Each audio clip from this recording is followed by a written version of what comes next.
already see our next guest ready for us. So let's put the spotlight now on Mahanagar Gas. Of course, there's plenty to discuss with the management, but the latest headline was BMC directing all the eateries, bakeries and hotels, roadside vendors here in Mumbai to switch to clean energy as well as eco-friendly fuels. Let's discuss this and a lot more with the management of Mahanagar Gas. We have with us Mr. Ashu Shinghal, MD at MGL, joining in to take a couple of questions. Mr. Shinghal, thanks very much. Good morning to you and thank you for joining in.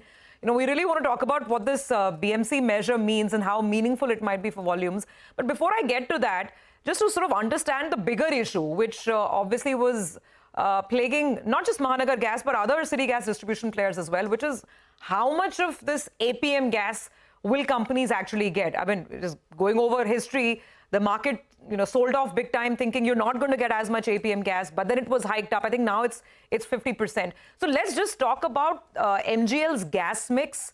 What is the pricing looking like for not just APM gas, which is regulated, but other sources? And therefore, what can we expect in terms of cost of your feedstock and the final output and the margins? Where are we now on your gas security? Yeah, I think the gas deallocation happened somewhere in October first time, and November again the second cut was happened. And from 68% CNG, it came down to around 38% the CNG allocation. Actually, we have three segments. So for the domestic PNG, we are getting 100% APM or the domestic gas allocation. For industrial and commercial segment, we are anyway sourcing LNG, which is the imported gas, or the HPHT gas to some extent. And for the CNG segment, we were getting around 68% and it came down to 38%. But in January, it was restored back to 51%.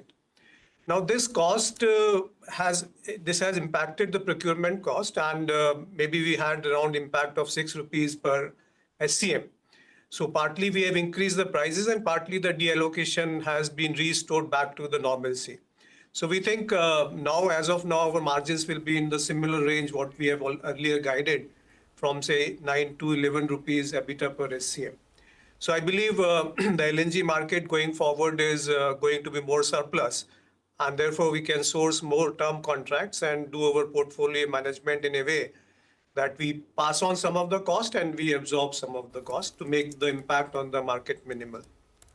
Mr. Shinghal, since we are covering the big picture points first, what you're saying is that with this blend, with this mix, you should be able to do margins of about 9 to 11%, right, per SCM. That's what your guidance is. It's not the percent, it is rupees per EBITDA per SCM. Rupees per SCM, yes, 9 to 11 rupees per SCM. Now, we are also living in very uncertain times where the US is having an impact on almost everything that we're doing, right?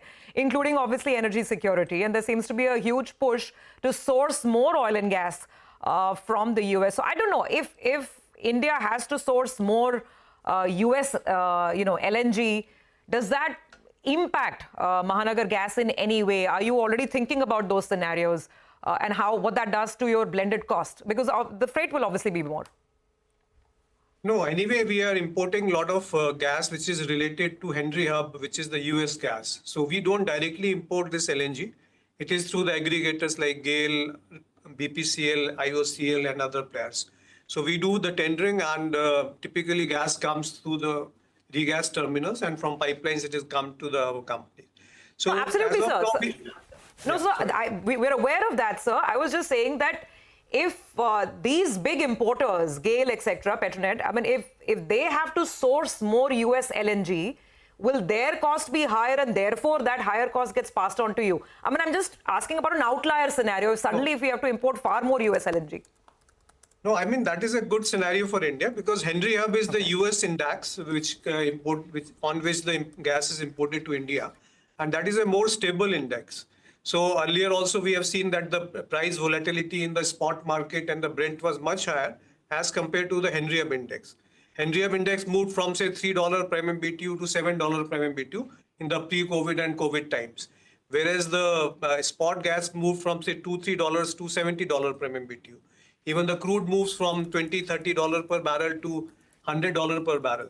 So we feel that HH index is very mature because maximum quantity of almost 40% of gas consumption in the whole world is being taken place in US only. and they have started exporting also now. So therefore, the cost is very stable as far as we can see the situation. And guess what, Survi?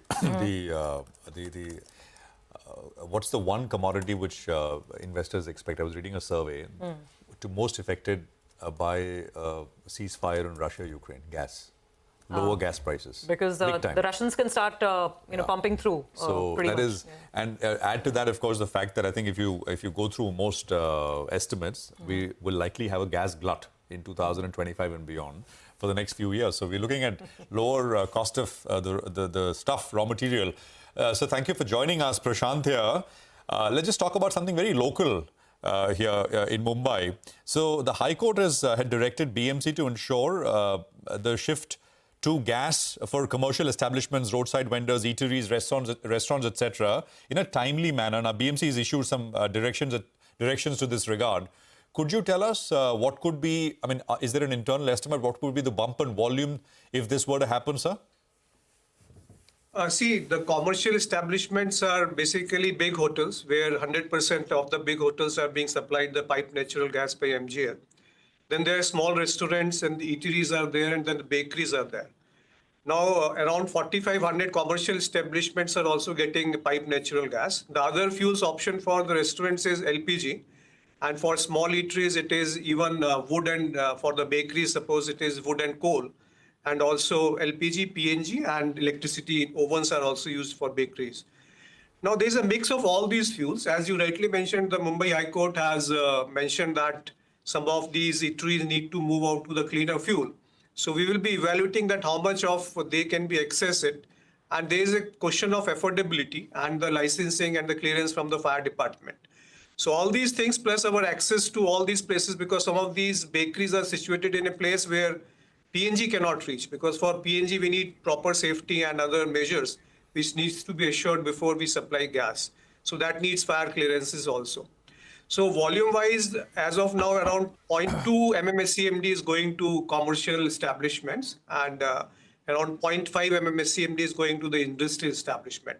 So volume-wise, it is very low, but it will have more impact on the pollution level, because wood and coal anyway is very polluting as compared to PNG or LPG or even electricity. Mr. Shinghal, so just to give us a CNG estimate, right? For the 9-month period this year, volume growth has been about 11%. Could you guide us to what could be the full year number? And then for more importantly, 26, what are you expecting? Yeah, if you see year-on-year growth, last year was whole year 5.5%. In this 9 months, we have clocked a growth of around 12%, and CNG is around 10 to 11%. Now, going forward, the industrial and commercial is growing around 14% or so. So we expect next financial year also to be in double digit, at least 10-11% numbers are expected, because domestic PNG, we were the company, we did the highest numbers in the domestic PNG segment, around 3.3 lakh numbers. And in CNG also, we are adding more infrastructure. Around 50 stations will be added this year and another 50 in the next year. So we think more than 10%, 11% or 12% can be the new number for growth numbers we expect from both CNG, INC and PNG put together. So 10 to 11% volume growth, right? And 9 to 11 rupees margins per SCM. That's right. That's right. Okay. So very quickly, just 30 seconds left. Just leave us with an outlook on a lot of your EV initiatives. I mean, you've put a fair amount of money to work. You've acquired some entities as well. So when does the revenue and profit start flowing in from those initiatives? So there is a small investment. We have taken around 31% equity in a 3-wheeler electric vehicle manufacturing company in Bangalore. So that company is already starting, revenues are being generated in that company, and it's a startup. So it will scale up after a few years or so. It will take some time. Besides that, we have taken some joint venture position in a battery manufacturing company, cell manufacturing for a battery company.